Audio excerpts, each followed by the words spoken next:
Hello friends, केम छो बधा। I hope तमे बधा मस्त अने स्वस्थ हशो। तो आज मारी रसोई में बनी रह्या छे एकदम हेल्दी अने प्रोटीन थी भरपूर एवा टेस्टी पालक पनीर पराठा। तो पालक पनीरનું શાક तो खूब खाधું હશે, પણ અહીં પરાઠા खूब टेस्टी लागे छे। एकवार जरूरथी बनावजो। अर्धी वाटकी લીલી ડુંગળી અને એની સાથે 1/4 કપ જેટલા અહીં લીલું લસણ લીધું છે। સાથે एकदम तीखा एवा लीला मरचा ने क्रश करी लीधा छे 1 चमची जेटला। एनी साथे आपणे वटाणा लीधा छे थोड़ा, अने अहीं पालक लीधी छे अने थोड़ी कोथमीरी लीधी छे। अहीं पालकने सारी रीते धोई अने साफ करी अने लीधी छे। साथे 1 થી 2 इंच जेटલું आदू लीधुं छे, एने मैं क्रश करी लीधुं छे अने एकदम सरस एने थीक एवी प्यूरी बनी गई छे। तो आ प्यूरी वडे ज आपणे जे पराठानो लोट बांधवानो छे। तो अहीं प्यूरीने लई लीधी छे। साथे स्वाद प्रमाणे मीठुं लईशुं। मीठुं नाख्या पछी आपणे एनी अंदर धाणा जीरुं नाखीशुं। 1 चमची धाणा जीरुं नाख्युं छे मैं। चपटी हळदर नाखीशुं आपणे, जेनाथी पराठानो कलर खूब सरस आवशे। अर्धी चमचीथी थोडुं ओछुं एवुं मैं અહીં जीरुं लीधुं छे। गरम मसालो लीधो छे अर्धी चमची। 1/4 चमची जेटलो અહીં मैं हींग लीधी छे અને ચાટ મસાલો લીધો છે। અહીં મીઠા સાથે મેં સંચળ પણ લીધું છે ચપટી। અને હવે આપણે 1.5 કપ જેટલો ઘઉંનો જે રોટલીનો લોટ છે એ લીધો છે અને 1/2 કપ જેટલો અહીં મેં મકાઈનો પીળી મકાઈનો લોટ લીધો છે। પીળી મકાઈનો લોટ લેવાથી ખૂબ સરસ એકદમ પોચા એવા પરાઠા આપણા બનશે અને સાથે એ બાને પીળી મકાઈનો લોટ પણ ખવાશે। અહીં થોડું 2 ચમચી જેટલું મેં તેલ પણ લીધું છે અને હવે આપણે એનો લોટ બાંધી લઈશું। અહીં લોટને કઠણ નથી બાંધવાનો કે નથી બહુ ઢીલો બાંધવાનો, કેમ કે આપણે એને થોડી વાર ઢાંકીને રાખીશું તો પાલકમાંથી જે પાણી છૂટશે એનાથી લોટ થોડો ઢીલો થઈ જશે। તો રોટલીના લોટ કરતાં થોડો કઠણ એવો લોટ બાંધવાનો છે। અહીં મેં લગભગ 200 ગ્રામ જેટલું પનીર લઈ લીધું છે। પનીરને આ રીતે હાથ વડે ક્રમ્બલ કરી લઈશું। અહીં મેં ચાટ મસાલો લીધો છે, સાથે મીઠું લીધું છે। ચપટી આપણે અહીં જે કિચન કિંગ મસાલો આવે છે એ મેં લીધો છે।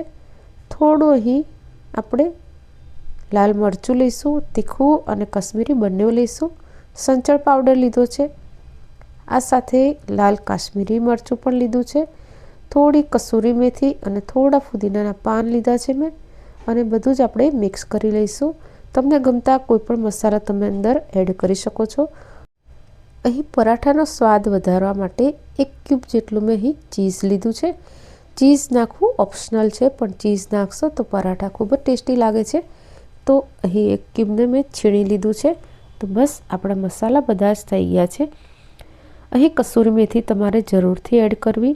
અહીં મેં થોડું અહીં જે લાલ ચીલી ફ્લેક્સ નાખ્યા છે ચપટી, અને હવે બધું હાથ વડે આપણે મિક્સ કરીશું, પણ એને મસળવાનું નથી, એકદમ હળવે હાથે એને બધું મિક્સ કરવાનું છે। અને આ રીતે બધા જ મસાલા અંદર મિક્સ થઈ જાય પનીરમાં, એ રીતે એને મસાલો આપણો જે અંદરનું સ્ટફિંગ છે એ રેડી કરી લઈશું। જો અહીં તમને બટાકા ભાવતા હોય તો તમે એકાદ બટાકું પણ નાખી શકો છો બાફેલો।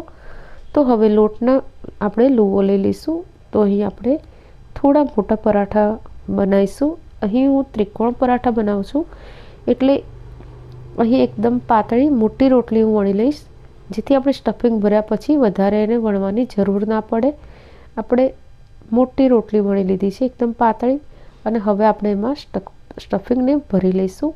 તો સ્ટફિંગને ત્રિકોણ શેપમાં આપણે એને પાથરી દઈશું, જેથી આપણે પરાઠું જે ત્રિકોણ પરાઠા બનાવવાનું આપણને એકદમ ઇઝી થઈ જાય। તો આ રીતે સ્ટફિંગને મેં પાથરી લીધું છે। લગભગ 2 ચમચી જેટલું અહીં સ્ટફિંગ લીધું છે, અને આ રીતે 2 સાઈડથી ફોલ્ડ કરીશું અને નીચેથી આ રીતે ફોલ્ડ કરી ત્રિકોણ શેપ આપી દઈશું અને હળવે હાથે એને દબાવી દઈશું અને થોડો કોરો લોટ લઈ અને એને આપણે વણી લઈશું। પણ ઉપરથી એને વધુ ડેકોરેટ અને વધુ એટ્રેક્ટિવ બનાવવા માટે મેં અહીં થોડું ચીલી ફ્લેક્સ, થોડા અહીં તલ સફેદ લીધા છે અને થોડું લીલું લસણ છે એના પાન છે એને આ રીતે લીધા છે, અને ઉપરથી આપણે થોડા એને સ્ટિક કરી દઈશું અને બસ હવે આપણે પરાઠાને વણી લઈશું। તો હળવે હાથે બધી જ બાજુથી એક સરખું એનું જે લેયર છે એના એક સરખા રહે એ રીતે આપણે પરાઠાને વણી લઈશું। અંદર સ્ટફિંગ પણ બધી જ બાજુ સરસ રીતે સ્પ્રેડ થઈ જશે। તો બસ આ રીતે આપણે પરાઠાને વણી લેવાનું છે. તો અહીં ધીમે ધીમે ત્રિકોણ શેપ રહે એ રીતે મેં એને વણી લીધું છે. તમે કોઈ પણ શેપમાં બનાવી શકો છો. અને આ પરાઠાને મેં ઘી વડે શેક્યા છે, જેથી ખૂબ ટેસ્ટી અને હેલ્ધી આપણા પરાઠા બની જશે. અહીં એકદમ હેલ્ધી અને પ્રોટીનથી ભરપૂર એવા આપણા પરાઠા બન્યા છે, કેમ કે પાલક છે, પનીર છે, ચીઝ છે. આ સાથે આપણે ઘી લીધું છે, તો શિયાળામાં એકદમ તમે બ્રેકફાસ્ટમાં યા લંચમાં, ડિનરમાં કોઈ પણ ટાઈમે તમે એને બનાવી અને ખાઈ શકો છો. આ પરાઠા એકલા પણ એટલા ટેસ્ટી લાગે છે, અને સાથે તમે દહીંની જે આપણે શું કહીએ છીએ બુંદીનું રાયતું છે યા આથેલા મરચાં છે, એની સાથે ખૂબ સરસ લાગે છે. તો અહીં મીડિયમ ગેસની ફ્લેમ પર આપણે એને ઘી વડે શેકી લઈશું. અને જે એની કિનારો છે, એના ખૂણા છે, એને જરૂરથી થોડા દબાઈને આપણે શેકીશું, જેથી ત્યાંથી એ કાચા ન રહી જાય. તો એકદમ સરસ સોફ્ટ અને ઉપરથી થોડા ક્રિસ્પી અને સોફ્ટ એવા પરાઠા આપણે બની ગયા છે. એને મેં બુંદીનું રાયતું, આથેલા મરચાં, થોડી ડુંગળી છે અને બટર સાથે એને સર્વ કરે છે. ખૂબ ટેસ્ટી, અને ગરમ ગરમ તો તમે 2 ને બદલે 4 ખાઈ જશો તો પણ તમારું પેટ નહીં ભરાય, એટલા ટેસ્ટી પરાઠા બનીને રેડી થયા છે. તો તમને રેસીપી કેવી લાગી જરૂરથી જણાવજો. અને જો રેસીપી સારી લાગી હોય તો મારી ચેનલને લાઈક, શેર અને સબસ્ક્રાઈબ જરૂરથી કરજો. તો આ રીતે મેં બધા જ પરાઠાને બનાવી લીધા છે. તો આટલું સ્ટફિંગ અને આટલા લોટમાંથી મારા 7થી 8 પરાઠા બનીને રેડી થઈ ગયા હતા. તમે જેટલી સાઈઝના બનાવશો એની પર આધાર છે કે કેટલા પરાઠા બનશે. પણ ખૂબ ટેસ્ટી અને પ્રોટીનથી ભરપૂર, અને શિયાળામાં ખાસ એકાદ વાર તો બનાવીને જરૂરથી ખાવા જોઈએ.